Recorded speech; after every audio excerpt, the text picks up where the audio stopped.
Everyone right now is waiting for the release of the Mueller report. The Attorney General has said he's going to redact essentially 4 types of information. First is grand jury information, because it's against the law to share the details of what happens in a grand jury. The second is any information that could compromise an ongoing investigation. Third category is any intelligence information that could compromise sources or methods of intelligence gathering. So basically that's your sort of classified material bucket.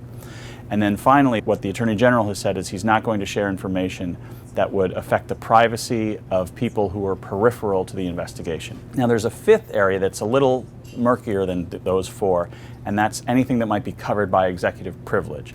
The Attorney General has said that he will not share the report ahead of time with the White House. The White House will not weigh in on what they think might be covered by executive privilege, and that the Attorney General himself, Bill Barr, will make those determinations about executive privilege on his own. Up to the Attorney General, wouldn't bother me at all.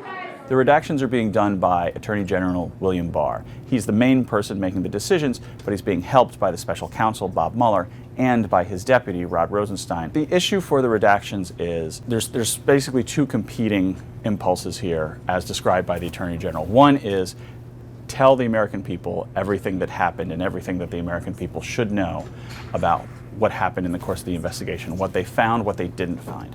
However, there is a very standard principle in the Justice Department that once you close an investigation, you don't just sort of throw out all the bad stuff you found for people you haven't charged with any crimes. That's unfair, and that's not how the Justice Department normally operates. A 4-page summary that may be colored by the Attorney General's personal views is not adequate. No, thank you, Mr. Attorney General. We do not need your interpretation. Show us the report, and we can draw our own conclusions. Democrats are demanding every word of that report to review it themselves, to see for themselves exactly what Bob Mueller found.